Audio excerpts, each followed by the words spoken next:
What's up, guys? I think we are live here. Welcome to another Monday update. Check my phone, make sure that we are in fact live. Looks like we are. All right, yeah, welcome. Thanks for tuning in. Hope everybody had a great weekend. I got several things in store for today, but first we'll go through the announcements. Let me see here. If everybody would leave me a comment once you get in here, I would appreciate it. Let me tag everybody real quick. Cool.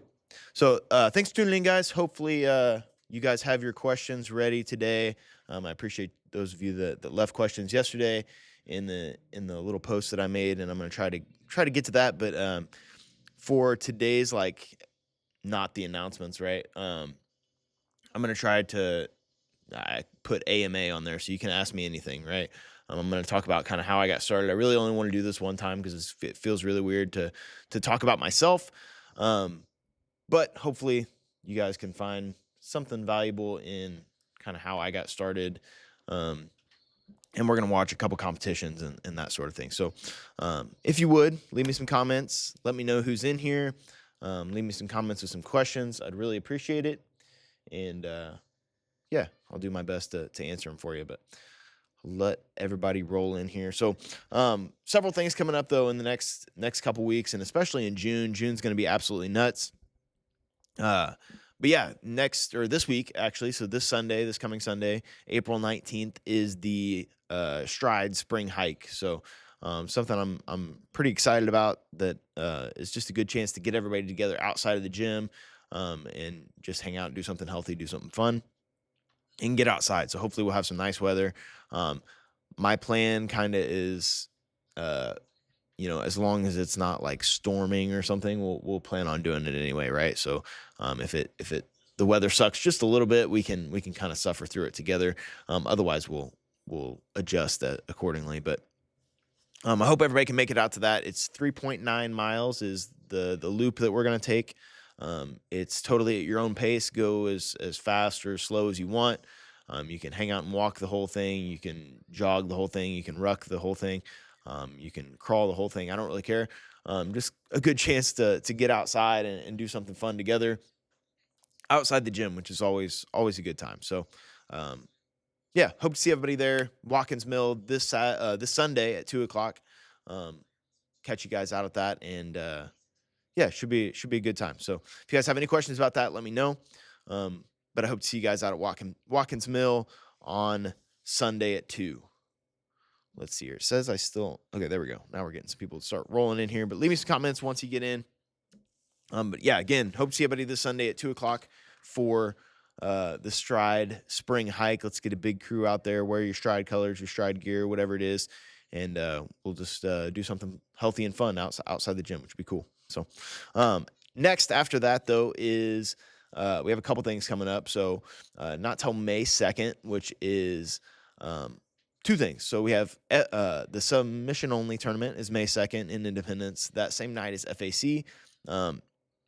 Right now, I don't think we have anybody signed up for submission only. If we do, though, we will have a couple people there to help coach.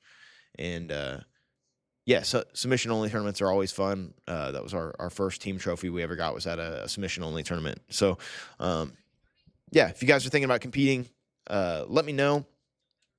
Make sure we have some coaches there to help you out. But yeah, should be a good tournament. Submission only is always a little bit smaller, but the rule set's pretty cool, and definitely enjoy the rule set for submission only. But that's May 2nd.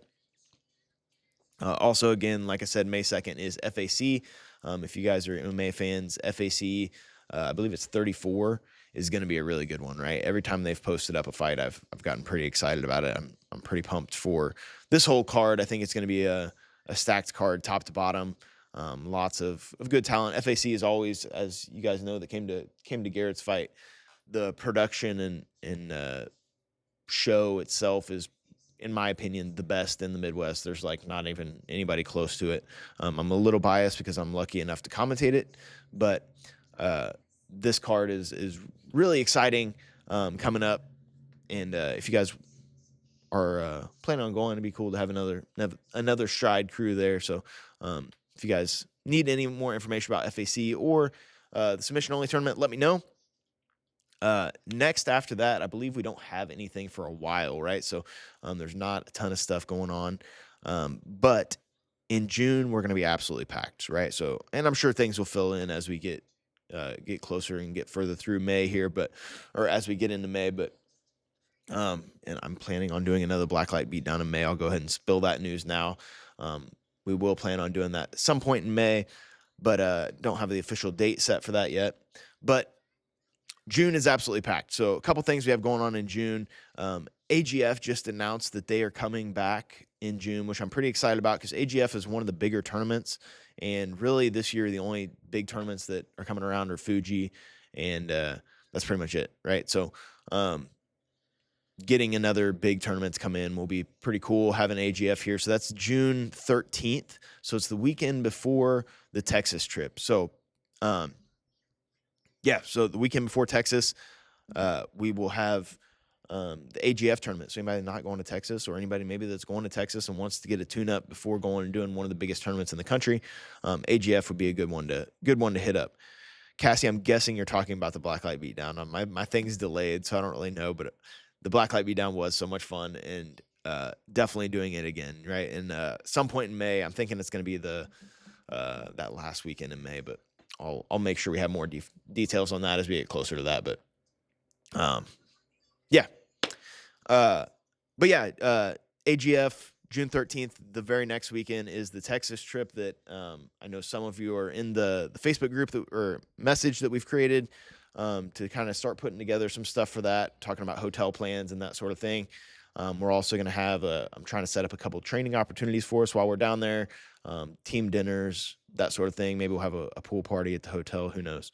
But it should be a lot of fun for the Texas trip. I've pinned that in the top of the group too. So if you guys are interested in traveling down to Texas for the ADCC tournament in Dallas and would like to get in that group message, just let me know. I can throw you in there. Like I said, we've put some hotel information in there on where different people are staying and stuff. But we're going to put more information as we get closer to time too on different training opportunities, team dinners, all that sort of thing, while we can have some fun in Texas. So super looking forward to that. And that's June 20th. But again, the weekend before is AGF, which I hadn't announced until today because I believe they just posted it. And I was super excited to see another big tournament come into town other than just Fuji this year. So super excited about that. Hopefully you guys can start to jump in there. I will put up the link in the group for the AGF Smooth Comp, so you guys can register for that if you'd like. And if you guys have any questions about or any troubles, I know we have some newer people in here too. So if you guys have any troubles registering for any of this stuff, I can help you out on my end too, and make sure that we can get you in there. If you guys have any way I can help you out, I would love to do that. So, and then where are we at? What else? I don't think I have anything else, right? That was the list. Let me pull this out, make sure I'm not missing anything. Sorry, my notes are a little scattered today. Let's see, AGF June. Perfect. All right, so that gets us through all of the announcements, I think, guys. Does anybody have any questions on that? Leave me some comments if you're in here. It says we have 6 people. Drop me some emojis or something if you guys are in here. Like I said, today is going to be a little different. It's going to be honestly a little weird for me. I don't know if I'm looking forward to it or not because I'm not super excited to talk about myself, but I figured I'm going to do this one time. So any questions you guys have for me, leave them in the comments. We're going to watch a few of my competitions that I did way back when. And, I've said this several times, but I like hearing personally, I like hearing everybody's backstories on the fights and backstories on their competitions and all the stuff leading up to it and that sort of thing. So I'm going to try to do that with the competitions that I'm going to show. I'm going to show my very first ever jiu-jitsu competition, which was back in 2009 at a Grapplers UFC Fan Expo Grapplers Quest thing. So we're going to watch that 2009. Then we're going to watch my 3 MMA fights, right, which will be hard for me to go through, but we're going to do it. We're going to power through. Hopefully you guys have your questions ready. The more questions you guys have, the better. I was hesitant to do this, right? Because I don't like talking about myself, but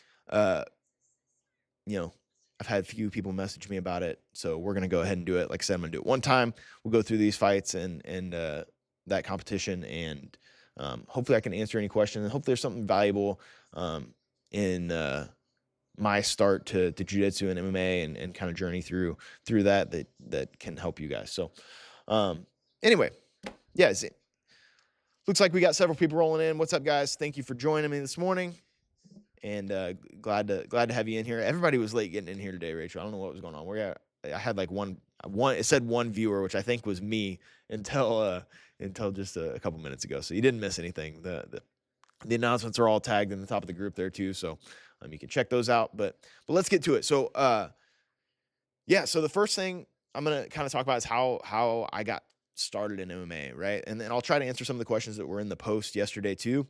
But when I was 14, so way back in 2007, right? This seems like forever ago, but I watched Randy Couture fight Tim Sylvia. It was like a rerun on Spike TV, and just a little backstory on this fight. Randy Couture was like a 40-year-old dude, and he's fighting 6'8". I don't know how old Tim Sylvia was, much younger. Randy was like 6 foot tall and fighting this giant, and Randy's this old guy. And I'm like, oh my God, this poor old man is going to get beat up. What is about to happen, you know?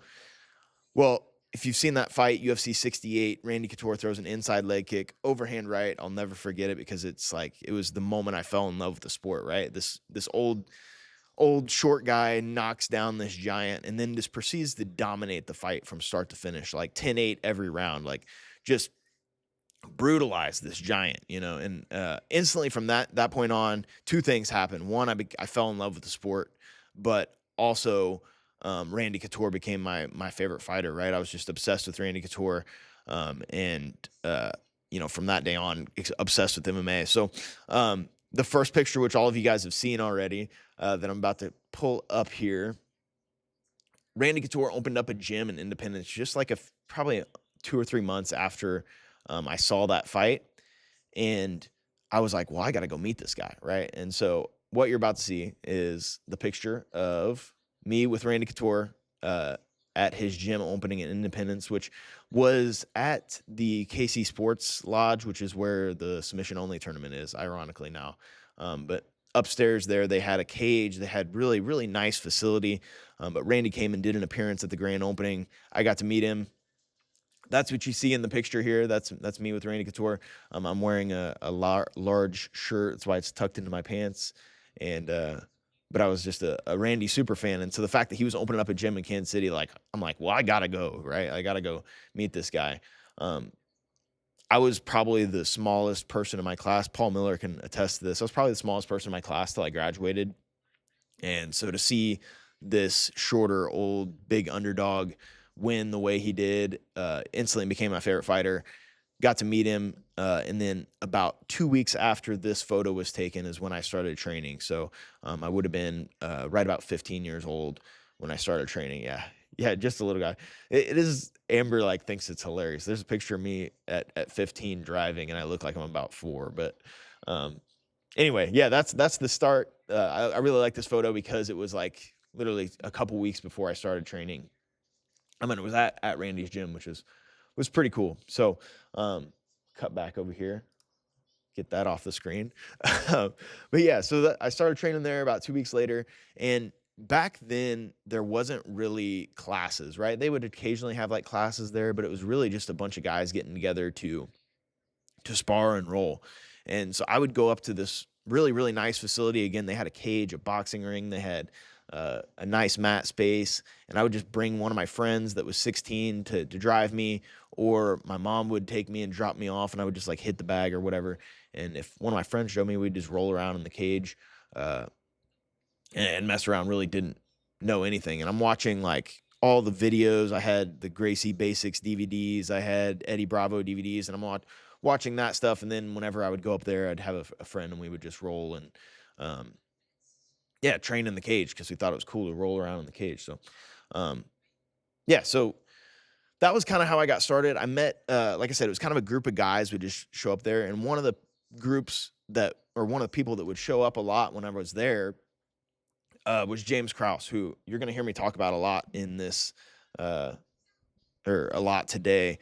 And so James was there was like a big group of guys that would just get there to spar and roll, and James was one of those guys. Well, one day I showed up to the sports lodge to train, and the whole place had been turned into a soccer field.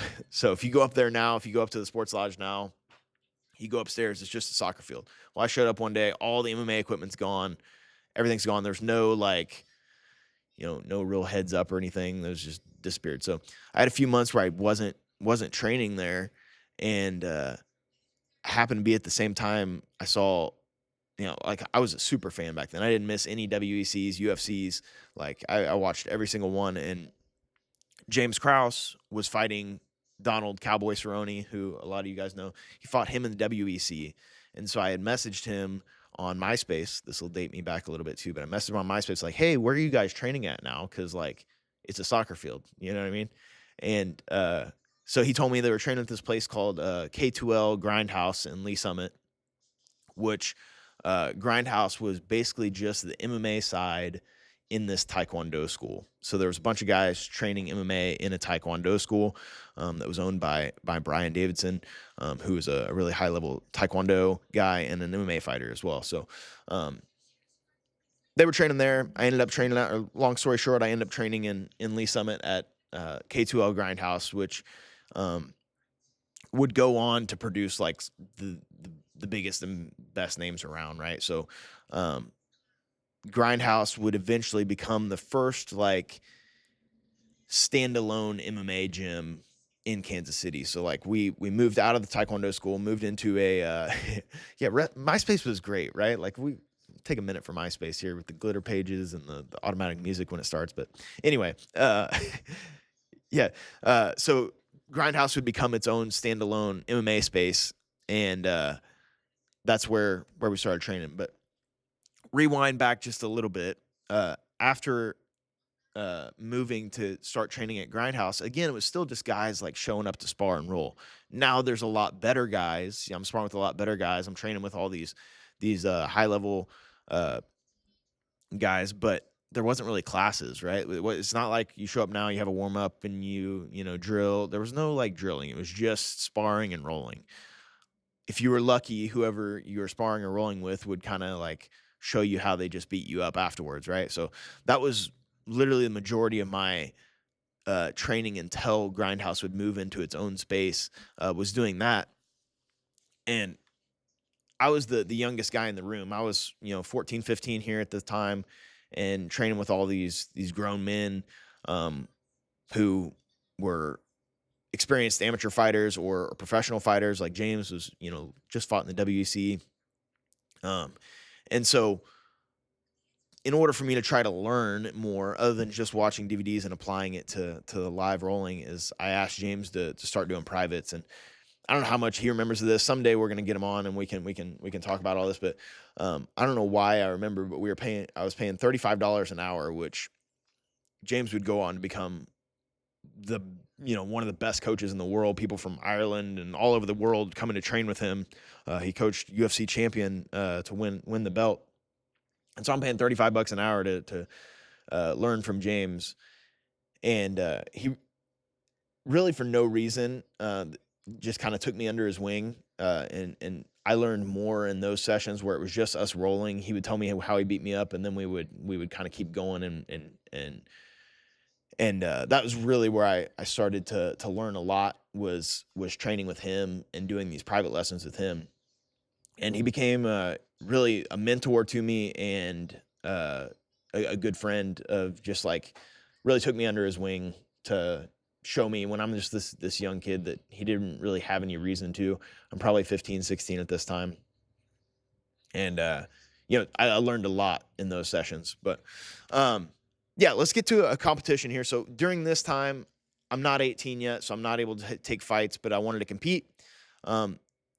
In 2009, there's not all these organizations like there is now, Fuji and all this stuff. There was really two big ones. There was Naga and Grappler's Quest. And those were the two biggest, but they weren't always, like, I don't know if they ever came to Kansas City.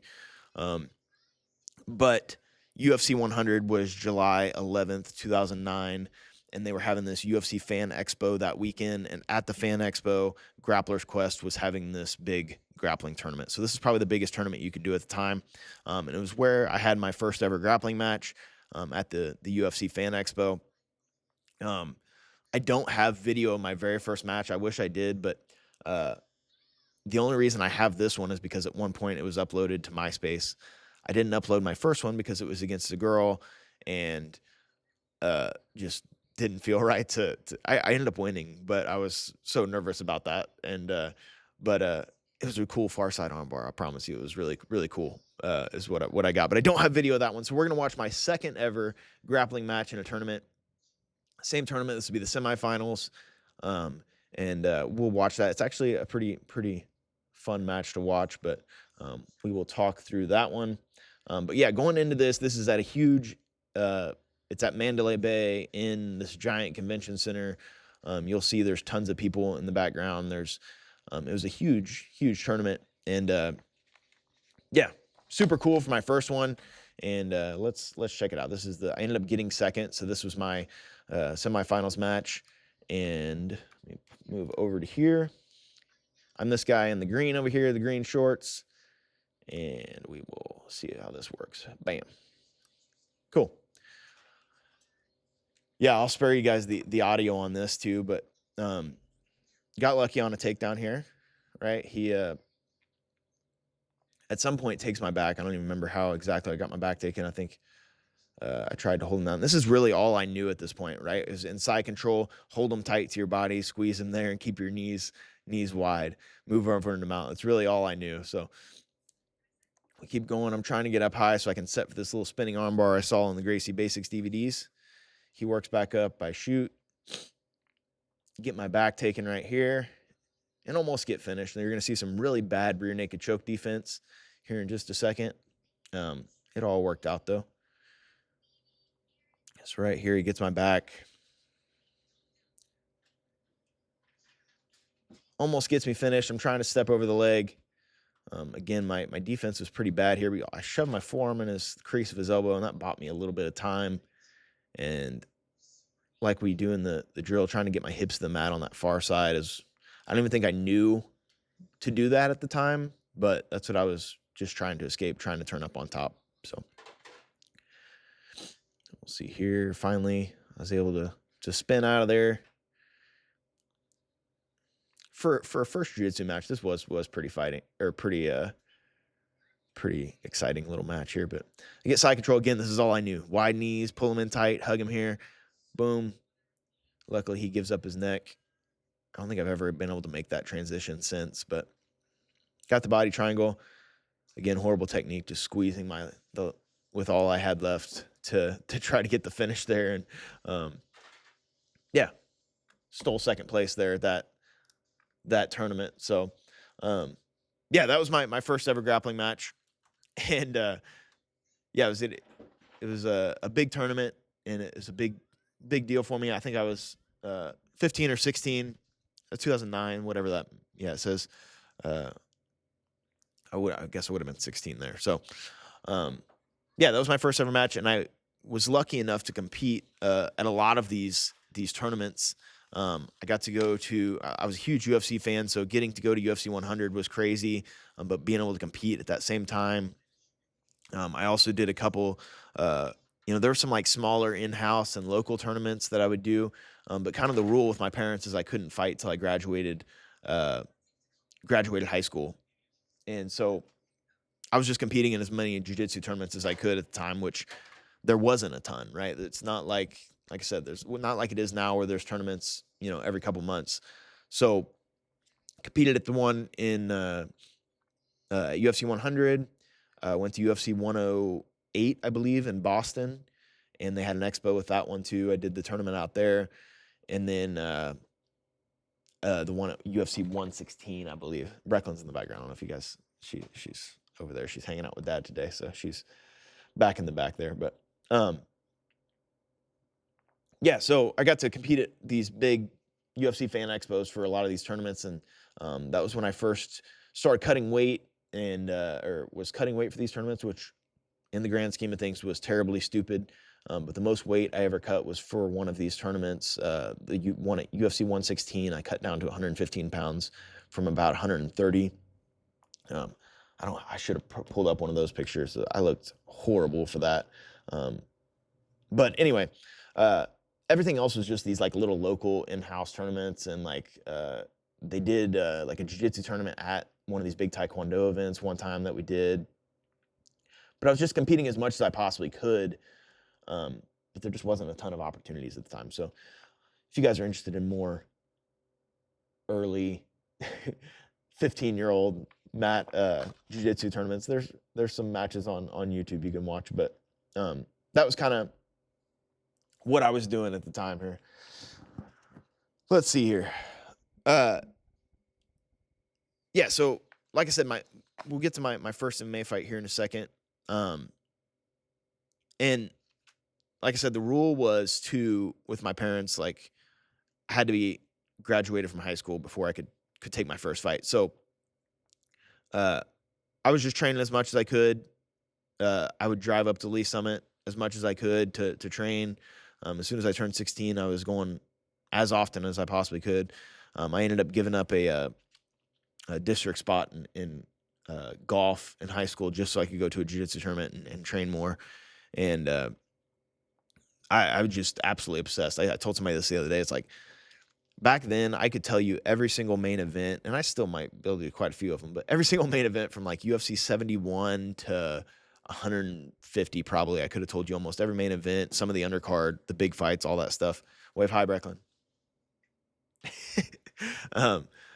I could have told you a lot of stuff because I was just obsessed with MMA at the time. And any second that I could possibly be in Lee Summit training at Grindhouse with these guys or doing privates with James, whatever I could do, I was trying to make happen all through high school.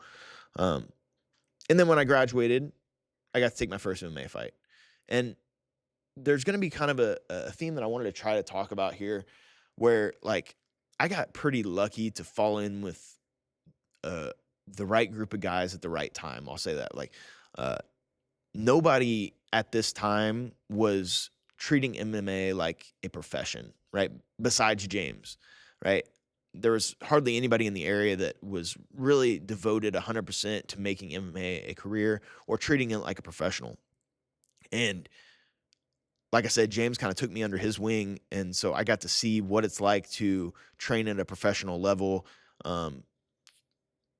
as an amateur, right? Like I was doing nothing, but I got to see really what the way it could be done professionally, like the way you could do it the best possible, you know? And there was a lot of people from the gym doing that. I could name a bunch of names here.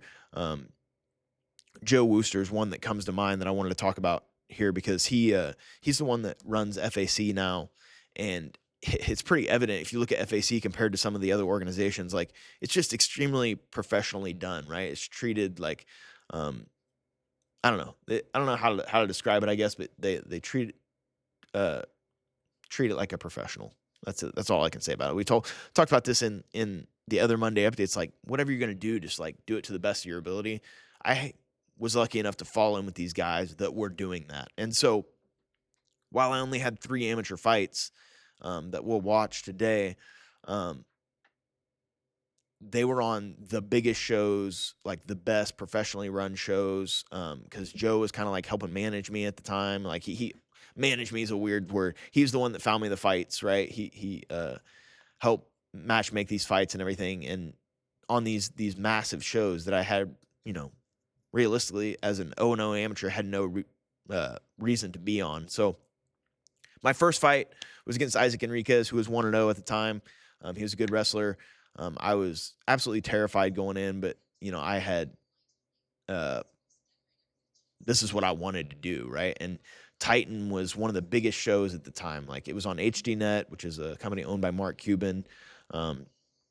But it's this just massive show. Like some huge names fought on there back in the day. James and all these guys had fought on these shows, and I'd been to a lot of these shows just to watch. And so the fact that I got to fight my first fight on a Titan card was pretty insane. So it was Titan FC 18. I don't know if Titan's still around or not. They were on Fight Pass for a while. But what I'll say watching this fight is I didn't really have I don't know what the expectation was, but I kind of just felt like not everybody expected me to lose. I felt like people from my hometown expected me to lose, right? Just because they didn't know what I was doing in Lee Summit. I felt like James and the guys I'd been training with believed in me, but I kind of just felt like an underdog going into it. Maybe it's just because I was a smallest person in my class, all that stuff. Anyway, but quitting wasn't. I talked about this when Nick was on. Like, it wasn't like I tried to be tough, right? It's just like whenever you're in there, it's like the ref doesn't exist. Like you're fighting for your life. Like it's not like I made a decision to try to tough it out. And this will be more evident in my third fight. But like I don't feel like I was trying to be a tough guy. It's just like you just got to survive and battle through it as much as you can. So first fight's probably the one that was the most rewarding. I won't spoil the thing for you. This is the longest one. If you guys get bored and I start seeing numbers drop off, we can fast forward through some of this stuff, but I'm going to jump back over to screen share. Like I said, this is on HDNet. We'll go ahead and play it because I think it's going to do the walk-ins and stuff too, but this is on HDNet. And so luckily had really good video of the fight, which is pretty cool. It wasn't broadcast on HDNet, but I emailed them afterwards and they sent me a DVD of the fight, which was pretty awesome. And it had commentary from Michael Chiavello and Frank Trigg. Frank Trigg fought for the UFC title before. Michael Chiavello was one of the biggest names in commentary for a long time. It was like Joe Rogan and Michael Chiavello. So the fact that those two did commentary during it was pretty awesome. And at one point, which I'll show you, like I couldn't stop smiling. Like I just got fouled and I couldn't stop smiling because I look over and Michael Chiavello and Frank Trigg are sitting there talking about my fight, which is crazy. But this is Isaac walking in here. See if I can fast forward just a little bit.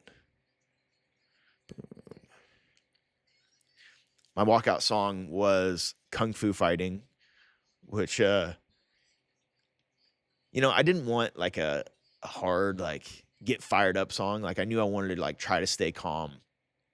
And there's like a beat drop in the Kung Fu Fighting I was going to wait to walk out towards, but then I blew it and was just trying to rush it. You'll see me. I just walked out here. A couple things during the walkout. One, I'm just like ready to go in there, like trying to get through all this. About to start walking. I was like, all right, I'm going to give him a hug and then I'm just going to go up there. Boom. Right. And they're like, you got to slow down. You got to settle down just a little bit. So that's James and Joe Wooster there in my corner.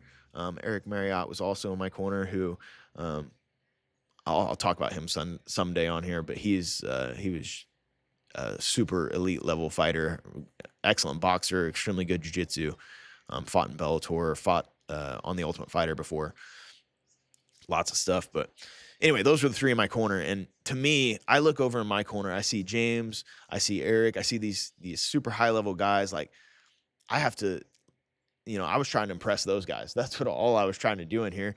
And it was always a confidence booster for me, having those guys in my corner that had been through it all and done it all. And then I could look over and see, the other corner.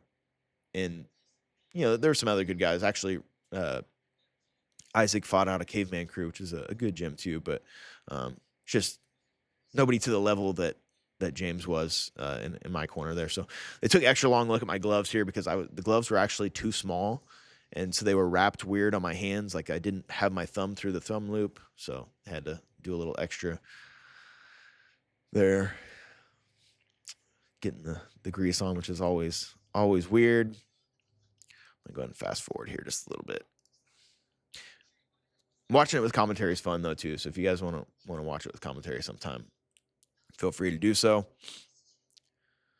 Fast forward here.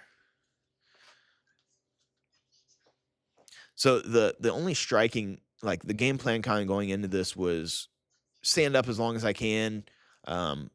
If I get taken down, I felt like I had decent enough jiu-jitsu. But I'd done a lot of striking. I really like striking. So the plan was just try to keep it standing unless the opportunity came. So he was a southpaw that opened up the body kick here. And we get in on a takedown here where I kind of just turned around, got a quick little takedown, but my hips are really high. So I got rolled over, went back up. And you guys can score this for yourselves. It was a close fight. You can score the rounds for yourselves there. First round was probably the closest. Right there, I don't know, it's hard to see, but I looked over at James. He was yelling some instructions. Let's see here, right here. I look over at James right there, and he's like, focus on the fight, right? Like, tell me to stop looking at him, but he was yelling stuff to me, so I looked over at him.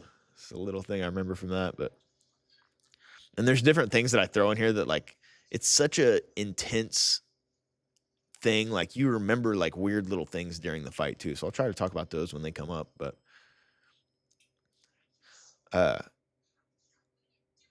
the only striking really I knew was the pairing, which you guys have done with me I've done in kids class a lot and in the kickboxing class a lot, is just parrying punches and returning and then checking kicks. That's all I knew, right? There's not a lot of big defense here. So that was my first low blow I ate here. And like I said earlier, Michael Chavallo and Frank Trigg were in the corner, and these guys were awesome to me, right? So right here, I look over at them, I start smiling because I couldn't believe that they were corner or, talking about my fight, which is wild. So just a nice low blow.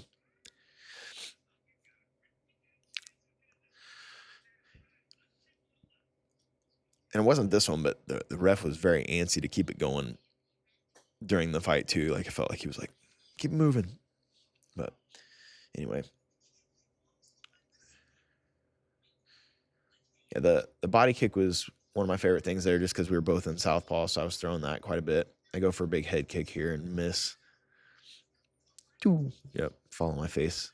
It happens, but James had about 4 head kick knockouts in Titan, so I was like, I got to land a head kick too, And totally blew it and fell on my face there, but rushed in, got taken down, and, talking to Isaac after this fight, he was worried about my jiu-jitsu in the beginning, right? Like, he was 1-0, I was 0-0, so the only thing he had seen on me is jiu-jitsu matches. And so he didn't want to go to the ground really, which to me was fine. Like, I was fine wherever we were at. It didn't really care. But that was, looking back, he might have been better off in a decision just trying to wrestle me. But there's a second low blow here, and this is the one where, like, the ref keeps going, "Are you good?" And I'm like, not yet. And he's like, "All right, you ready? All right, you ready?" And then I just eventually jumped back in there. But yeah, so I eat this knee up the middle here. Yeesh. It's a rough one. I get revenge here in a little bit. You'll see that, but yes, I eat the knee at the middle, and then again, it's same corner right over to Michael Chavallo. We can fast forward through here. But yeah, the ref looks at me. I think they got it on camera. And he's like, "You ready?" I'm like, "Not yet." I'm like, "No, not yet." He's like, "All right, let's go." All right. So we went out there again. There's only a few seconds left in the fight here, I think, or in this round.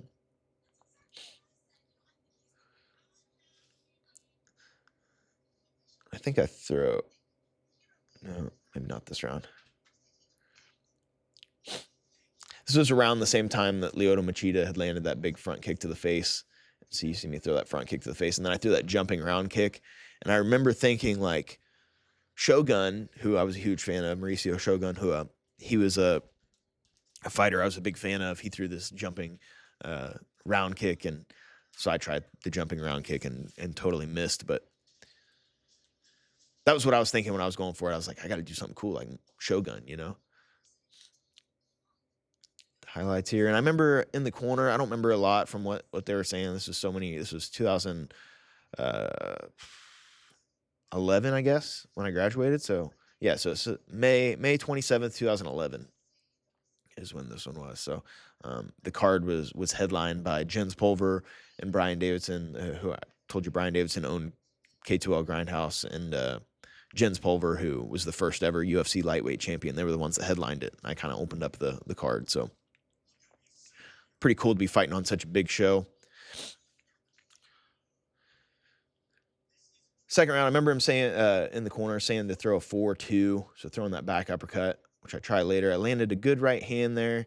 You'll see it in the replay earlier. The technique on it's terrible. My back foot's up off the ground, like it was a really sloppy right hand, but it got a takedown, but he ended up on, or it dropped him, but he got up on top here. Trying to throw up a triangle for some rubber guard. And, I wasn't able to do much with rubber guard, but it did avoid a lot of strikes in that position. And every time I'd get there, Isaac would kind of one out. If you guys are wondering why my nose is so crooked, if we rewind just a second, we both kind of come in here at the same time, and you'll see his head hit my nose right here. Boom. My nose busted up right there.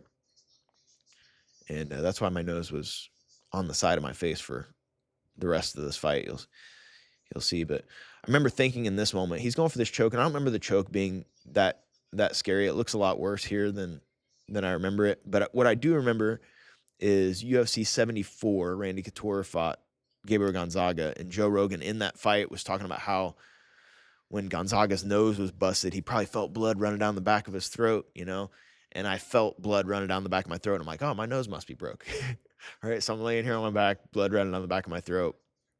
My nose is all fat and to the side of my face. Try to go lockdown here. It was a really sloppy lockdown back then, but I was trying to use it to get on a hip or at least create some chaos or work back to full guard, which I knew if I got in full guard, he would want to get back up. That's kind of how this fight had gone so far. So that was kind of my goal, is just get back to full guard, put him in rubber guard, either throw up a submission or, he'll back out and we can get back to standing. So there's the rubber guard. I try to go for an omoplata here and clear the face. Yeah, really sloppy back then too. It's good to record yourself and watch these old things because you can learn a lot from them years later too. And again, I get it. My rubber guard finally locked in tight here, and that's when he backed out, kind of like what I expected or what I was hoping for. You can see I get a lot slower here, but go for this big jumping knee here in a second. Jose Aldo had just knocked out Cub Swanson with a double knee. So I threw that double knee. He went for a takedown at the same time, and I jumped right over top of him. But looks good for the judges, I think. So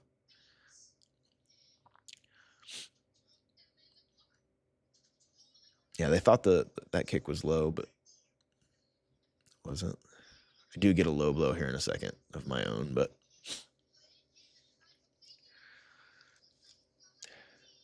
10 seconds left in the second round here. He gets a takedown. So this is like probably the determining round, right? Like first round, I thought I won. I mean, you guys can be the judge of that. But first round, I thought I won. The second round, I dropped him, but then he had a lot more ground control. There's my nose on the side of my face there. If you're still with me, leave me some comments. If this is annoying you, I'll shut it off talking about myself. But there's the takedown, the drop. When I dropped him, my back foot was completely off the floor. But yeah, let me know what you guys are thinking here in the comments. Give me something. Yeah, so there's the sloppy lockdown. Here's the big thing where I jump over top of him. He goes for a takedown, and I went right over top. Just barely missed that one, but that would have been cool.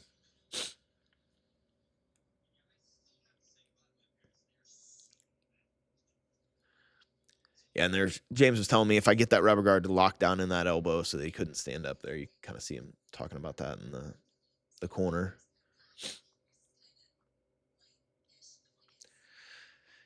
Round number 3. I thought it was 1-1 going into this. Wasn't really sure. I didn't really know how this round was going to go. Had some good knees in the clinch here, but one of these lands low, not on me, on him. I think it was this first one right there. And then my second one kind of like hit him on the way down. And I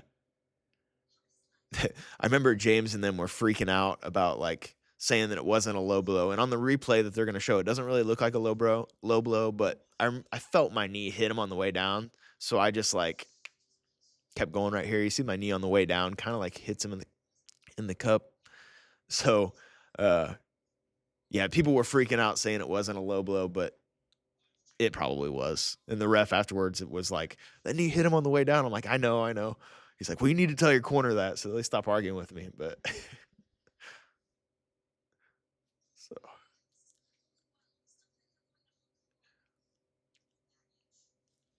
yeah, my recall of UFC fights is pretty good from single fights around like the UFC 70 through UFC 100. Other than that, like all my references are from way back then. Now there's so many fights, it's hard to keep track of everybody. But yeah, so here he gets a takedown. I go for this like little reverse triangle. Really didn't have anything, but we were in such a weird spot. I was just trying to figure out how can I get up on top here and end up on top. Because like that's the thing with jiu-jitsu and MMA is like it changes. Like your whole focus has to be how can I attack, and get up on top here. He's just got his arm wrapped around my leg here. Neither one of us could really land much of anything, but I felt like I was going to try to get him off balance. Almost did for a second here.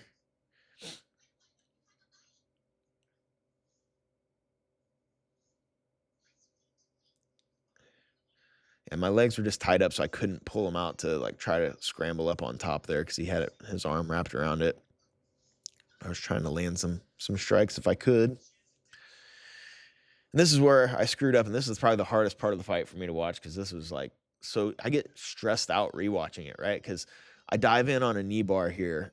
I try to get my leg in on a knee bar, and I go to roll for it, but I couldn't get his ankle pulled out. And afterwards, Eric Marriott, who I talked about earlier, he was like, you got to grab the ankle. You can't hook the knee. And you see I'm hooking the knee, trying to pull his whole leg out, just eating a bunch of strikes in the process. I almost got it out there, but again, it wasn't on the ankle. I was on the knee. And he scrambles up on top, and then I take a beating here for this final 45 seconds. All I'm thinking about here is please let this round be over, right? Like I'm just trying to keep moving so that the ref doesn't stop it, right? And at one point I flip my hips over. I can hear the ref saying, hey, you got to move, you got to move. So I'm just like flipping my hips, moving around, not really good escape anywhere, and just eating a bunch of shots. But I'm like, if I can keep moving, maybe he won't stop it. And luckily there's only 15 seconds left in the fight. What's up, Coda? And you jumped in right at the right time just to watch me get beat up. Yeah, see, I'm just trying to scramble here. I start flipping my hips over just so the ref knows I'm moving and hopefully not going to stop it, right? Luckily, the bell goes off. I'm not really sure what happened. I don't know who got it. I'm exhausted here at this point. Like this is yeah, it's a hard feeling to describe. Even my other ones, like the other ones aren't near as long, so it won't take as long as the first one here. But that's Eric Marriott there. There's Joe Wooster, head of FAC nowadays. And I don't think James thought I won this fight too. I'll preface that too. I think after we rewatched it, he thought I did, but at the time, I'll show you where he was like, "We got away with that one," So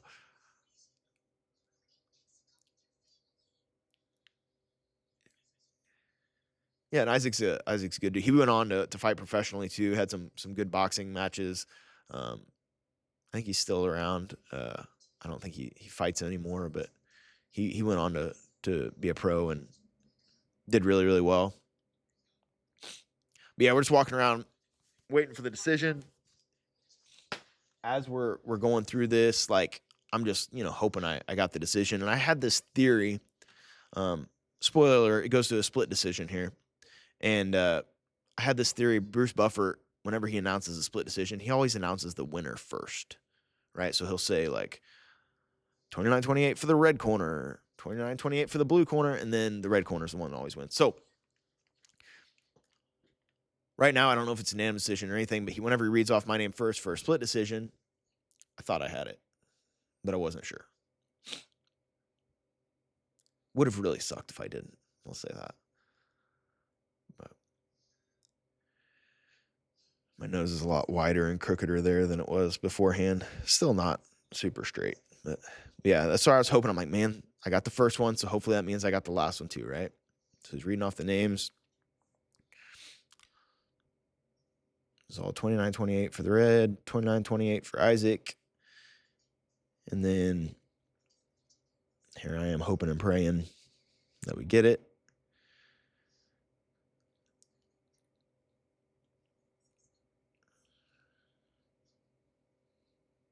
We did. So, yeah, super. Yeah, there you go. You can see me getting all emotional, just like every other time here. But yeah, there's James telling me we got away with that one. Like he didn't think I won. I don't think at the time. So, yeah, I was hugging everybody. I was hugging the camera guy. That's Chavo. He's a good dude too. But I was hugging the doctor, everybody. So,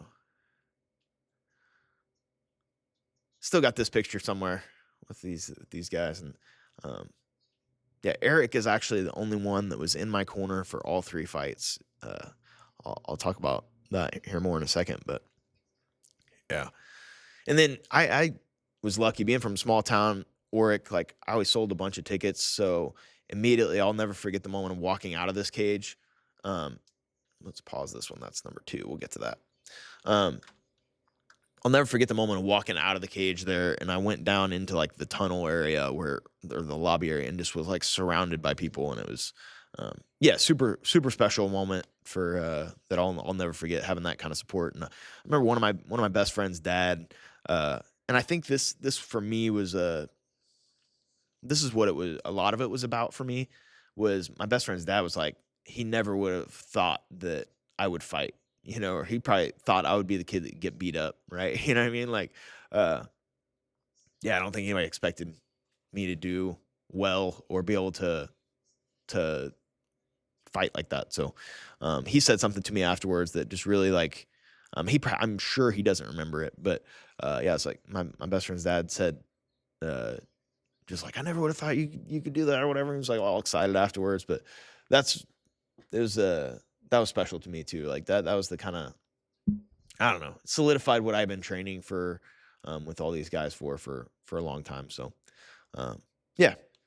Anyway, so after this, I went to college, right? So I went to college at Mizzou for 2 years, and then I went to UCM after that and graduated from UCM. But when I was in college at Mizzou, I was training. There wasn't a place to train in Columbia, really. There's a bunch of good spots now, I think, but at the time there was nowhere in Columbia to really train. And so I was driving home like every weekend I could to train with James and the guys at Grindhouse. And then every summer and winter break, I was training as much as I possibly could, and then I would help out at the gym too. So James was working. Grindhouse had become its own facility now, and James was kind of running the facility. And this is where I feel like on these summers and winter breaks, I spent a ton of time with James. Just anytime I could be at the gym, that's what I wanted to do, right? I wanted to be at Grindhouse as much as possible. And so I taught some fitness kickboxing classes during this time, and really got, James, like he does everything, treats it like a professional, and no other gyms in the city. It's still a lot of gyms don't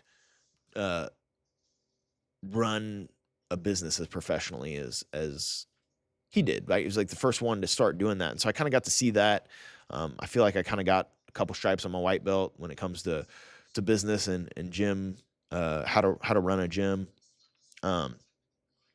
and yeah, every winter and summer break, I would come back and I would spend as much time as I could at the gym, help out wherever I could, and then train as much as possible, right? And then at the end of the break is when I would have my fight. So I had 2 other fights. This next one was on KCFA, which is now FAC, right? So it's the biggest show around, but at the time was another big show. And the cool thing about this one is James fought the next night in Kearney, Nebraska on RFA, which is a big card. And so I kind of got to go through, like I said, I spent as much time as I could with at the gym and with James during this time, and learned a ton from him. And he was in a professional training camp, and I kind of got to do a lot of the same things he was doing. I'm not going to pretend like I was at the same, like, as training as much or as dedicated as he was at that time, but like I was going to strength and conditioning with him. I was swimming in the mornings. I was training most of the time twice a day. Like I was all in for this fight. I was in incredibly good shape. And when I talk about my fights, I always say this, like, I can walk away now never fighting again, because I know I put in a professional level training camp, right? I didn't fight professionally, but I feel like during this time I was putting in professional level training camps. I was doing everything. I was trying to treat it like a professional, like James was. So, yeah, that gives you the satisfaction from these fights, right? No matter what happens, I was going to be happy with whatever, just because I knew I had put in the work and treated it the right way. So, anyway, so this next one, we'll go ahead and get to it. Make sure I made some notes here just so I didn't leave out anything, because I don't want to do this a bunch, right? So, yeah. So this next one was KCFA will eventually turn into FAC, which is the show Garrett fought on. There's a Memorial Hall in Independence. Something fun about this fight is one of my buddies fought this same night. He was from Oric as well, so we must have sold almost everybody in Oric a ticket, right? Like the half that arena had to be people from Oric, which was pretty cool, or friends and family. So that place was jam packed with our people. James not in my corner for this one because he was fighting the next night in Kearney, Nebraska. As soon as it was over, he was my first phone call right afterwards. But yeah, it was that was the story going to this one. Is that half the place was probably Oric people, which is pretty awesome.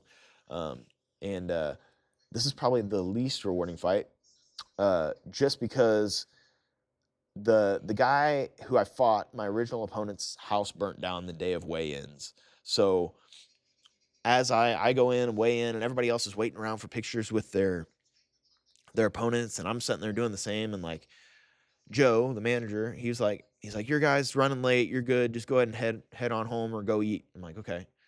So on my way home, Joe calls me and says, hey, I got good news and I got bad news. And I'm like, oh no, what's going on? And he's like, the bad news is your opponent's house burnt down. The good news is I have somebody else for you. So he found this guy. This is why Joe's the best in the business, is he found this guy on 24 hours notice to take this fight. He was a friend of Julian Marquez, who fights in the UFC or fought in the UFC for a long time. But he was a soccer player who had never had an MMA fight. And I don't know if he ever had one since. But he took this fight on 24 hours notice, which I will forever be thankful for. I had to re-weigh in because the guy weighed probably 160 pounds. I had weighed in the day before at 135. So the commission made me re-weigh in. So I re-weighed in with all my clothes on and not having cut weight and full belly and all that the day of the fight, and was like 150 something. So moral of the story, we got to make it happen. Super thankful for Joe. Like I said, we sold a ton of tickets to this, so I didn't want to miss this fight. And so he found me a fight, found me an opponent, and on 24 hours notice, fought this guy. And we will watch it here. This one's a short one. So, and another backstory, I've told several people this, but going into this fight, I had done this Muay Thai class, and my leg, this was like 2 weeks before, and I had got kicked in the leg by the coach as like a end of class thing where everybody goes in the circle and kicks everybody in the leg. And I did this like 2 or 3 weeks before, and my legs were still so sore from this. Like I was hurting going into this fight, and I'm like, the one thing I don't want this guy to do is to kick my leg. Well, as you'll see, the only thing he gets to do is kick me in the leg. So here we go. It's a much smaller arena for this one, but like I said, it was packed with people. It was a fun night. And that was probably the 4th or 5th fight on this card, but my buddy had already fought this night, so I was kind of got excited and then slowed down and then got excited again. So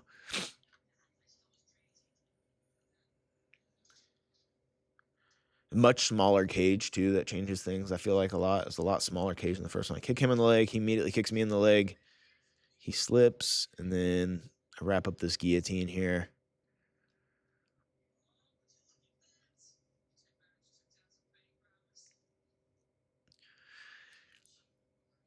And I think it was like 23 seconds or something. He takes a little nap. So, yeah, that was that one. All that work, training all as much as I did for 23 seconds. That's why this one's not super rewarding to me, is because that first one I felt like I battled through something. You know what I mean?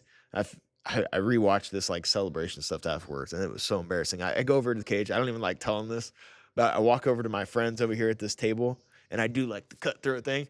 I don't know who that person is. That is not me right here. Like, oh, who is this person? I don't know. I hate watching that. I'm like, I don't know what was going through my head then, but anyway, that's what happened. That was the second one, right? So that was my second win there. That's Brian Davidson in my corner, and then I had one of my good friends, Turner Davis, and Eric Marriott were the other two in my corner for that.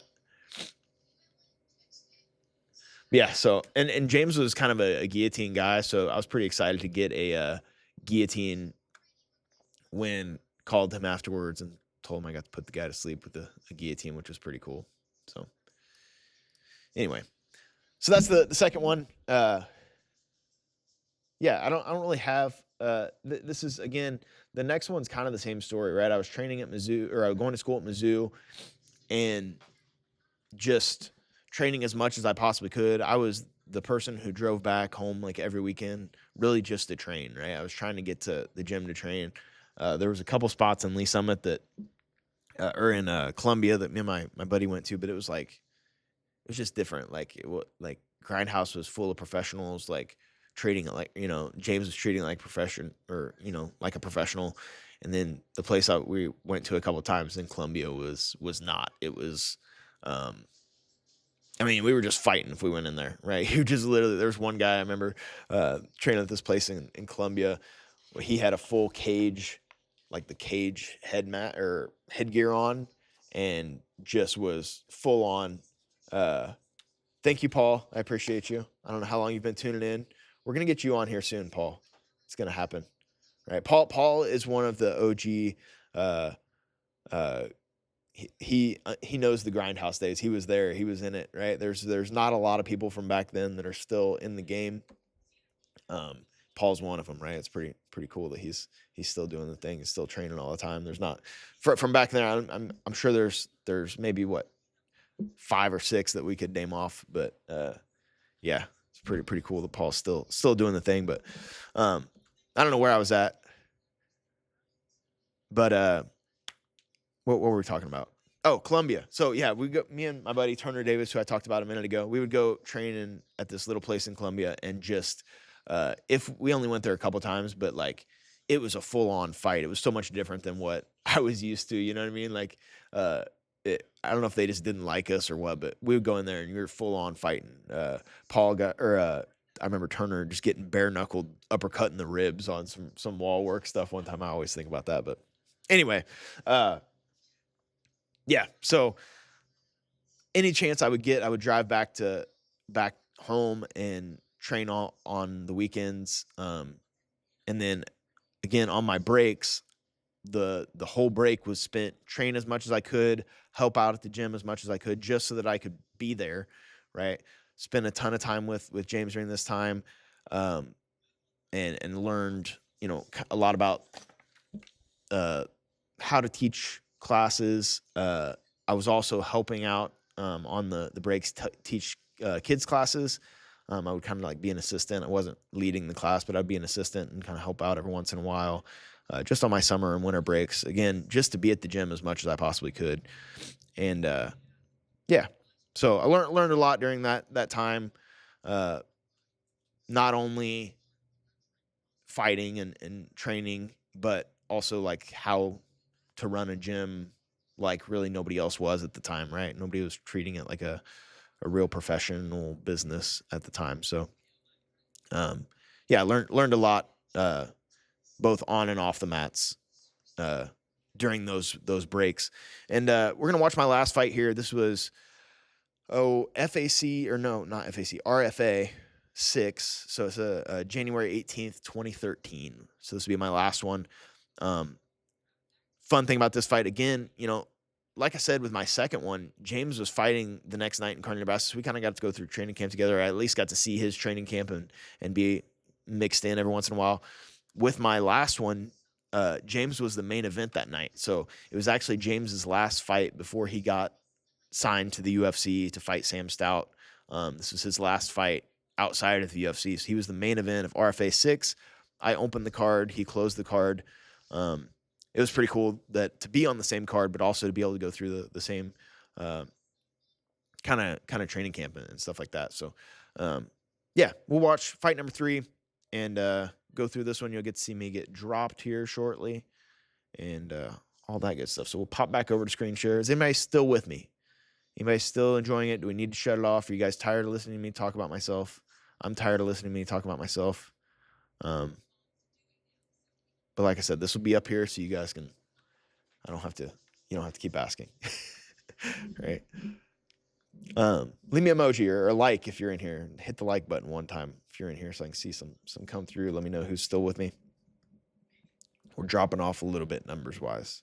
Dropping off a little. Paul's still in here. There we go. Cassie's in here. All right.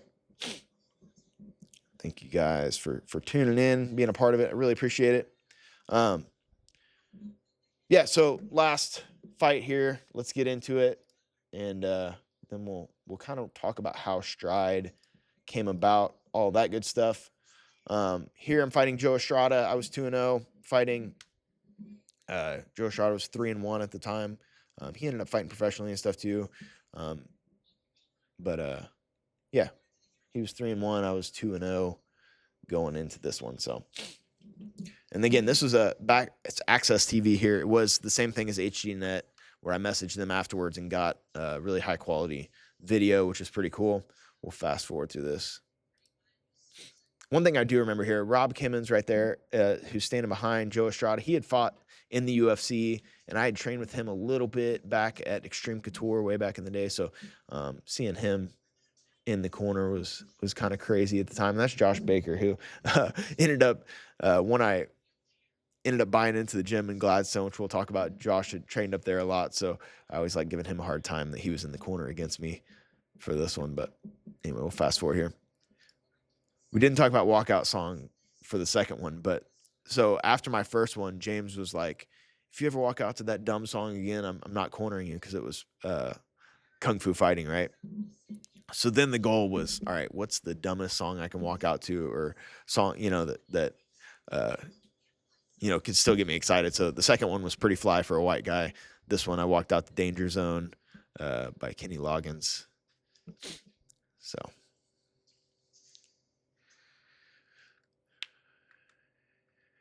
Fairtex gloves in this one. I think we talked about Fairtex gloves with Nick, but they're like extra hard. They're not totally fair, right?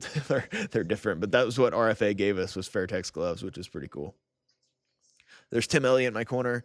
A lot of you guys still know Tim, but he was, I got to train with him a lot because we were both smaller guys, and so he beat me up a lot and was in my corner. I could always hear Tim really, really well. So.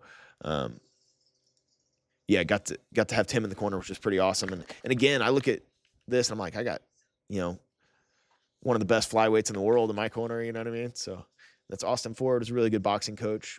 And then Eric Marriott, who I've already talked about. Marriott was the staple in my corner for all 3 fights. He's the only one that was in there for all 3. And his voice, like, he's not a loud guy, but for whatever reason, I could always hear his voice really, really well. Love training with Eric. He was the guy that would beat you up and then tell you exactly how he did it. And I always learned a lot from Eric too. So he's singing Danger Zone. We can fast forward here to get this thing started.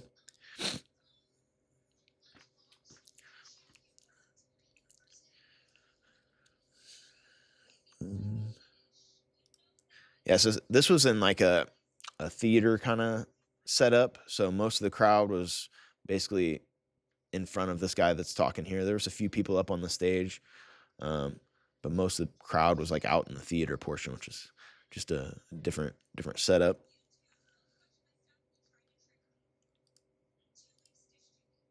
Yeah, Eric was an OG leg locker who would tell you leg locks don't work, or tell you guillotines don't work. Or Eric Marriott. I talk about this a lot. People who are like, Matt can't be wrist locked, right? He's got bendy wrist. It's because of Eric. Eric wrist locked me a ton when I was 15 years old. Like, he wrist locked me all the time, and I swear that's why my wrists are still bendy to this day, is because Eric wrist locked me a lot. So, yeah. There's a couple fun things in this fight.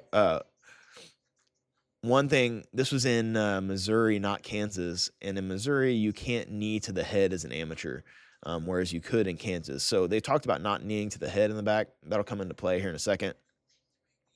I didn't know if you could kick in the head or not, but I knew you couldn't knee in the head. Judith had really good pressure here. I hit a lot of big shots in this fight. I go for the head kick. I was like, I don't know if you can head kick him. I know you can't knee him, but I'm going to try to head kick him at least.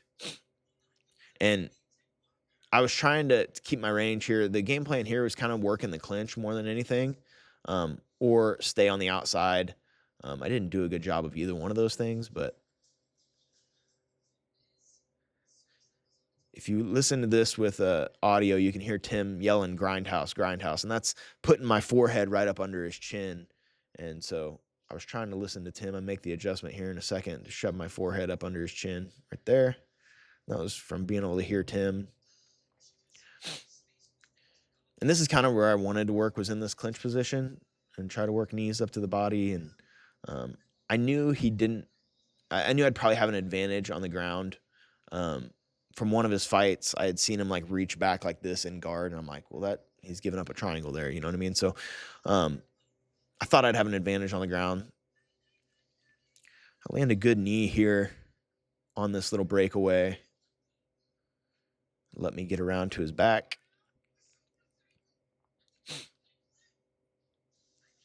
And he goes to kind of like slam me here, but luckily my head was tucked, so I didn't really eat the slam. And then at this point, I've showed people this before, because we talk about like when you lose the twister position, if you don't control the far side of the body, they can roll up away from you. Well, that's exactly what happens. William Joplin, who I could go on and on about, I can hear him at one point yell 1 minute. And I'm like, I always wanted to twister somebody. That's been on my like goals board for a long time, was to twister somebody in competition. And so I'll give up the body triangle here and try to throw the leg over so I can work up to the truck. Right here, I hear him say 1 minute. So I'm like, well, this is my chance. If I'm going to go for a twister, this is the only time I'm going to have a twister on somebody's back in MMA. So I give up that hook. I get the lockdown on the leg, but I don't control the far side of his body, so he's able to roll up to all fours. I try to follow him, but he escapes, and then I get punched in the head a bunch of times right here. So that's why you control the far arm or the far leg whenever you're going for that twister. Eat a bunch of big shots right here. Yep. And he hit hard. He hit hard, but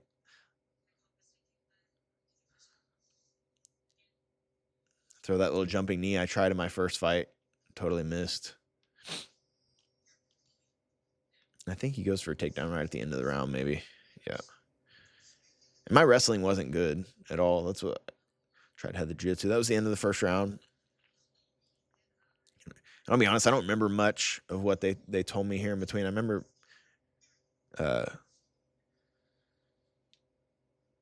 Eric in the corner. He wasn't inside the cage, but he was outside telling me I got to put something in front of my kicks and throw more combos here.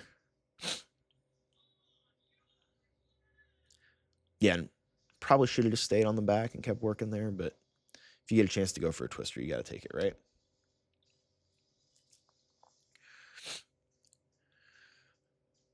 So getting some instructions from the corner there. Waiting for this next round to start. And we're about through it here, guys. Again, thanks for tuning in and putting up with this, and hopefully there's something enjoyable out of it.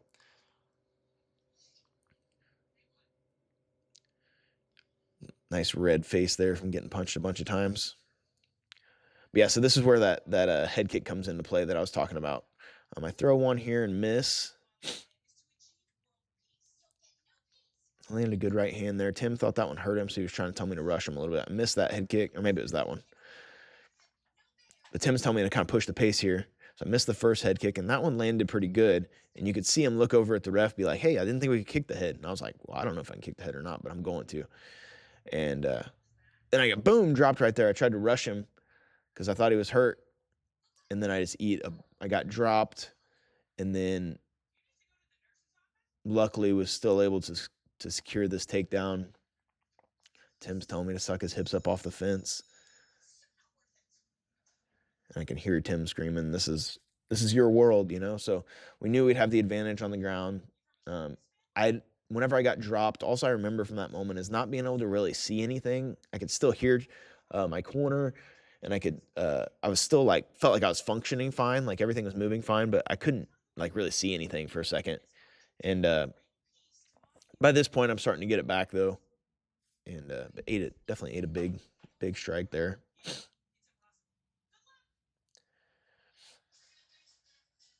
And they're calling for short strikes here, so I'm trying to throw some short strikes, but there's just like no power behind these at all. It's like just trying to touch him. I get to the back here again, but his arm's kind of stuck in there weird, and maybe I should have transitioned up into mount or something from this point, but I knew I had that arm trap, and I was trying to work on the neck, but I knew if I kind of like baited this triangle and let him roll up here, or I knew if he rolled up, it wasn't like I was letting him, but I would probably have this triangle. And lucky enough, that's what happened. Right here, I didn't have it though. You can see how loose it is, and this is like a big thing. Like the corner can help you a ton. I knew to hook the leg, but I wasn't thinking about it at that time. Hearing Tim saying hook the leg, I grabbed the leg, was able to cut the angle that I needed, and I think I was still a little dazed here because what you'll see happen when this is over. So right here, I get the angle, and he ends up tapping the ref. But hooking the leg's what saved me here. That's why I always suggest hooking the leg on your triangle, because it helps stop him from being able to posture up and gives you the correct angle. But he taps the ref there, and you'll see me tell him good job and everything, and then I was still like dazed. I'll look up at the ref. Let me open that for you.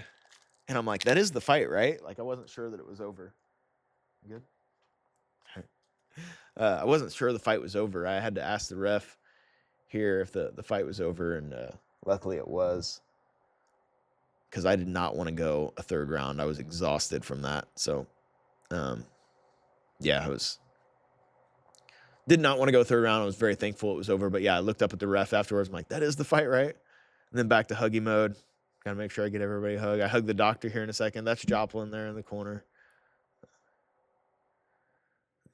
Yeah, he's checking out my nose.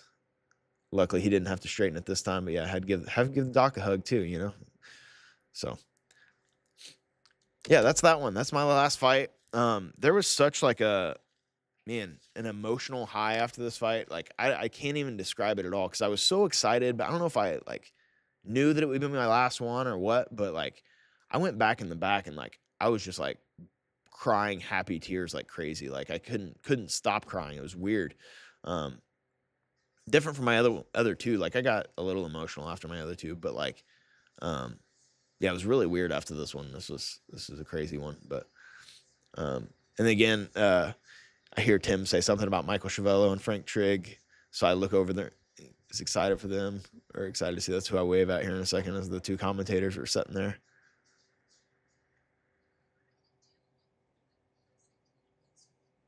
Yeah. So anyway, this one was rewarding because I had to battle through a little adversity there, you know, and I always think that's more rewarding in that aspect. So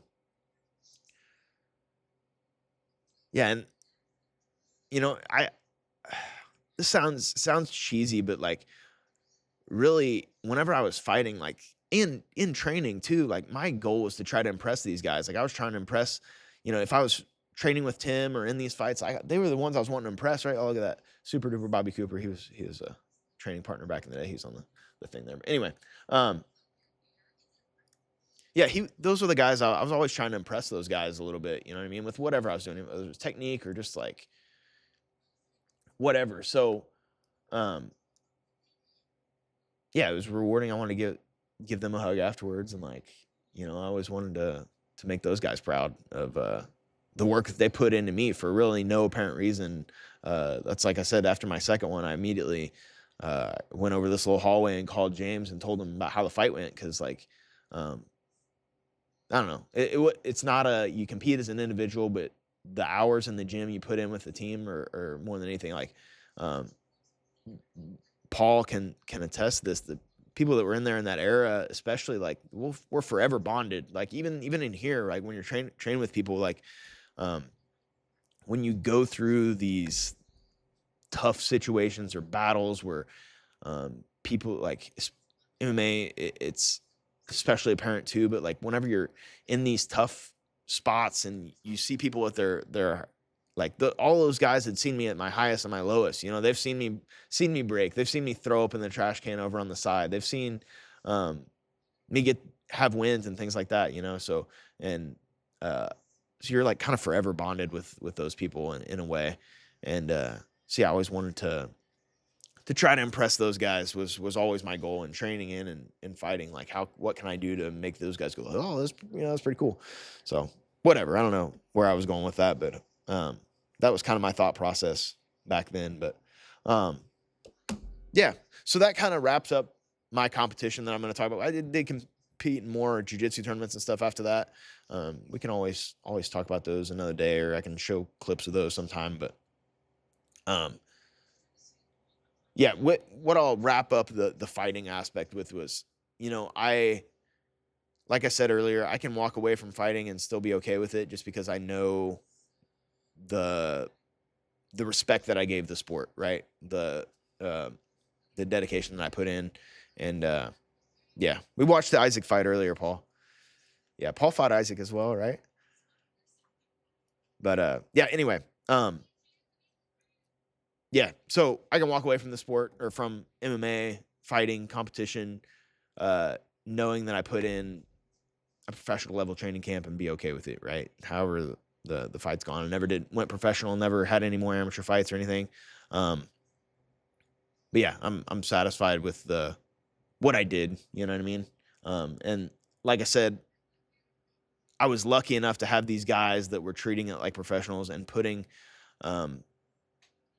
in a different type. Like, James has talked about this before. Nobody at that time was treating it like a profession, right? It was all kind of a hobby, and somehow I got lucky enough for him to take me under his wing. Somebody who was doing it at an elite level and treating it like a real job, and giving the sport the respect that it deserves. But I fell in with that group of guys that were doing that, and I could have gone a million different ways. I could have been training in a garage somewhere with nobodies and never had the opportunities that I had. But yeah, I don't know where I'm going with all this stuff, but I do feel super lucky in all of this stuff that that I fell into the group that I did, for sure. Paul being one of those, right? Paul and I are forever going to be forever friends for going through the training sessions that we did back then and the things that we did back then. Some of the sparring sessions. I should pull it up. When Paul comes on here, I'll show some old photos of me and Paul training back in the original Grindhouse place and stuff. So anyway, yeah, we'll get Paul on here soon too, for sure. But yeah, let's talk. I want to talk about now a little bit of how I went to owning a gym in Gladstone, how that came about, and then how we ended up. This is a long one. I'm sorry. We're already an hour and a half almost, but hopefully you guys are enjoying it. We'll see. Any feedback is definitely appreciated. But yeah, so I want to kind of talk about how I ended up owning a gym. I told James when I was I think I said when I was 18, is whenever I was kind of working at the gym a little bit, you know what I mean? Or like helping out. I wouldn't say I'm working there. I was helping out with fitness kickboxing classes during the summer, and James was kind of running the desk at this point and like kind of doing he was running the gym. And I learned a lot from him during that time, right? And I probably told him then that someday I wanted to own a gym. Like that, when I was 18, I probably told James I wanted to own a gym. That was kind of like one of my goals, And so James would go on to fight in the UFC after that fight that I just showed you. He fought in the main event that night, beat Toby Amata, would go on to get signed to fight Sam Stout on short notice, and have a long historic career in the UFC. But after his first fight in the UFC, he fought Sam Stoughton. Someday I'll have him talk about this more, but he bought the gym. He bought Grindhouse and changed it to Glory MMA and Fitness. And yeah, he really, I mean, Paul could attest to this too. Like, the developed systems and like treated it like a real business, right? Like, he was going to make it work because he won 2 bonuses off of the UFC fight and ended up buying the gym, and like he was all in on the gym, making that gym work, and really treated it like the way he did his whole career, and like he treats everything, right? Like a professional. And so he bought the gym, and I had told him that I wanted to someday own a gym. And then in 2014, I believe, is whenever it was my last year at UCM, so it was my final year of college. James had acquired a second gym in Gladstone that he was a partner in. It was they made it Glory MMA and Fitness Northland in Gladstone. And in 2014, he was looking for somebody to run the desk or replace the desk guy up there. And I didn't think I could make it work because I was going to school in Warrensburg. And I'm like, man, that would be awesome. Like, I'd work the desk. But I'm in Warrensburg. This is in Gladstone. That's like an hour and 20 minutes away from each other, right? And so I didn't even think I was really an option. And then one day I was talking to James about it. He's like, why didn't you just apply for it? And I'm like, man, if I could make it work, I would. But like, I'm not going to be able to get there till 5 o'clock. You know, like if I leave right after classes are over, I can only get there right at 5. And he's like, that's fine. Right? And he made it work for me to where I could work the desk in Warrensburg. Or in Gladstone. So 2014, I started working the desk in Gladstone, doing kind of all the business side of the gym, or a lot of the business side of the gym. And I was driving. I would get out of class in Warrensburg at like, I don't know, 3:15 or 3:30 or something, and then immediately get in my car, stop at Quick Trip, grab a donut and a energy drink, and then drive to Gladstone and work the night classes in Gladstone Monday through Thursday. And then most of the times on Saturdays I was there doing stuff too. So I was driving an hour and a half each way my whole last semester of college, working the desk in Gladstone, right? That was my dream. That was what I wanted to do. I did that till I believe it was 2016. I need to find the official dates on this or anything, but 2016, the opportunity came to buy into the gym in Gladstone. And James came to me, and Joe Wooster and Gaston Reno came to me and offered me to buy their portion of the gym in Gladstone. And because they knew that I was already working the desk there, and they knew that was like my long-term goal was to do that. So they gave me the opportunity to buy in. I did that. Zach Cummings was the head instructor there, and he bought in at the same time. And so it was myself, James, and Zach Cummings owned Glory MMA and Fitness Northland. And Zach ran the programs. Like, he's the head instructor there. It's Ignite MMA and Jiu-Jitsu now, for those of you that don't know. Glory MMA and Fitness would eventually become Ignite. But Zach's the head instructor in there. And so he ran a lot of the classes I taught. That was when I started teaching jiu-jitsu classes for the first time. I was a blue or purple belt when I started teaching jiu-jitsu classes, but I would fill in kind of on anything. I would teach kickboxing classes every once in a while, kids jiu-jitsu. I would teach a little bit of everything, but I was kind of running all of the desk stuff and doing a lot of the behind-the-scenes stuff while Zach was teaching a lot of the classes and doing that stuff. And if you don't know, Zach Cummings fought in the UFC for a long, long time as well. He just retired a couple years ago, but had a really historic career in the UFC as well, really long career in the UFC.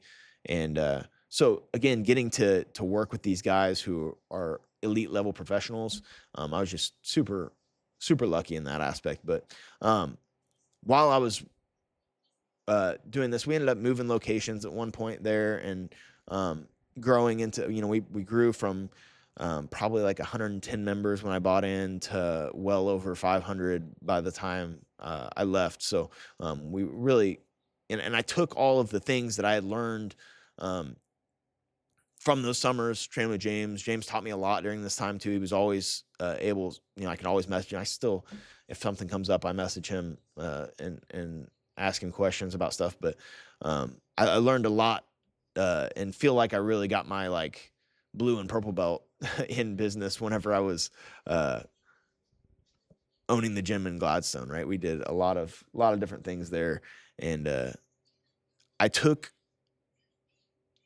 in, I don't know how far we want to go into that, see if there's anything on my notes I wanted to put in. But yeah, when the opportunity came to buy into the gym, I just I jumped on it, and I did that for 9 years. So I don't know, 9, 8 years, something like that. I don't know what it was. But I did that pretty much running the behind the scenes business side of things, but then also filling in on these different classes whenever I was needed.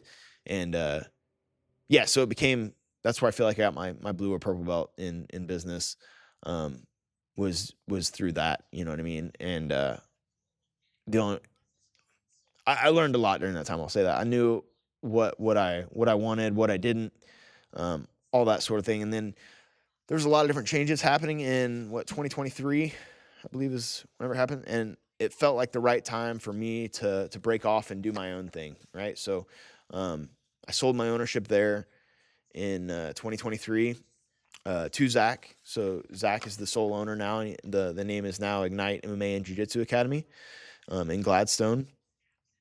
If you guys are interested in MMA, I definitely check that out. But yeah, so in 2023, I sold my ownership there and poured everything that I made off of that here into opening up my own thing, which is now Stride Martial Arts and Fitness. So, and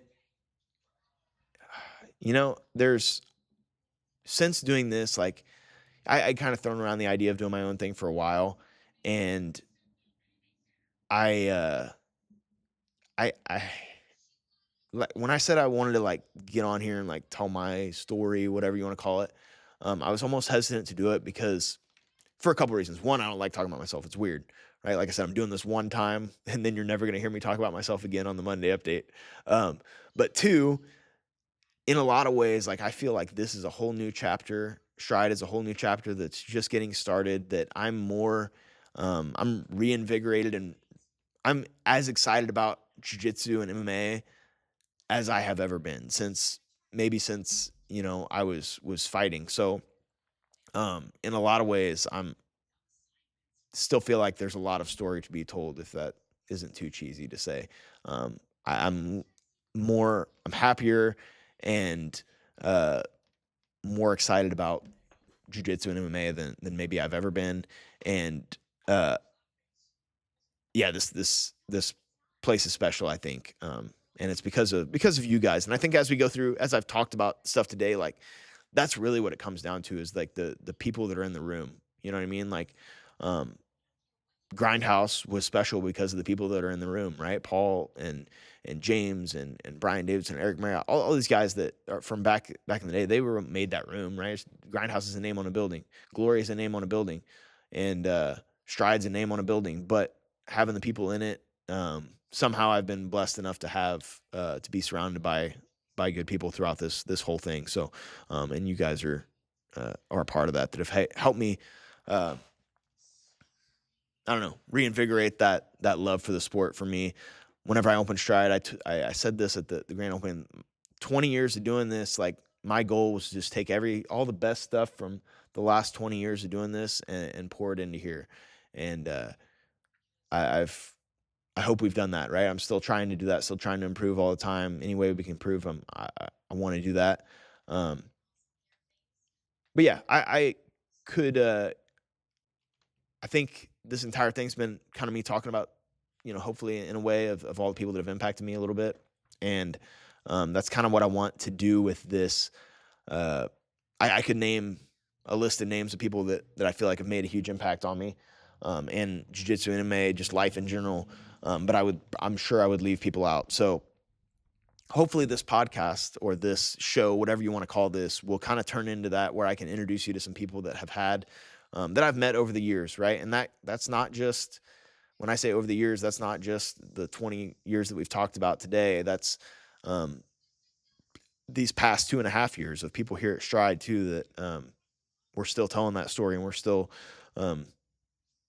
growing and doing our thing. So yeah, I'm excited for that. I hope that's what this thing can kind of turn into, is a way to expose everybody to people that I feel like have made an impact on me or Stride or whatever. And make sure you guys can get introduced to them and they have valuable lessons we can continue to pass on. So, I don't know. I feel like I'm talking a lot here, guys. We're at an hour and 34 minutes. Is there any questions for me? Okay. I will answer the questions that were in the thing, but if you have any questions, please drop them in the comments here. I'm going to start with Cassie because that's the one I remember and I forgot to write down the questions. So there's a couple questions that I will try to answer. Cassie, I do not have that hat anymore. I thought I did. My plan was to come in here wearing it today. I was going to wear the hat that was in that photo. And here, I'll pull back up the photo so you guys can see it. My plan was to come in here wearing this hat today. And it has since disappeared. So unfortunately, I do not have the hat anymore. The shirt was like a large at the time. And I was probably a youth large. So that's why it's all tucked in and looks so baggy on me. What was Jackson's question? Let me think about what Jackson's question was. Can somebody read me, or can you give me Jackson's question, Cassie? I know he had something in there. Mark's question though was like, did fighting or MMA, any of that stuff run in my family? Jiu-jitsu, any of that stuff run in my family? And the answer is no, right? My family are big ball sport fans, right? They're big football fans. My brother worked as a golf pro. He now sells season tickets for the Chiefs. I never was that into the ball sports, right? I figured if you want the ball from me, you can have it. I don't want it that bad. Yeah, they were all big ball sport fans. My mom tried to get me to do karate whenever I was a kid, and I didn't want to wear the uniforms because I thought they looked goofy and stupid. Now I wear one every day. So yeah, I hope everybody has a good day. I think we're wrapping this thing up, guys. I'm gonna close it out. Yeah, I don't remember what. Let me see if I can. Let me check this real quick. Check one more thing. Make sure I got everybody's questions answered. Again, thank you guys who've stuck through here. Yeah, so I answered Jackson's question. I think I did not compete in any other martial arts. Oric didn't have wrestling. I would have loved to done wrestling as a kid. I think that's probably the best base you could possibly have. But Oric didn't have wrestling, and so I didn't have wrestling. Didn't want to do karate because I didn't want to look goofy in the uniform. And then, but once I found MMA, I was all in. So I did like the Rocky movie growing up, and we had a speed bag hanging in the basement. So I did like hitting the speed bag, but no training or anything. Favorite non-twister submission? Ooh, that's a tough one.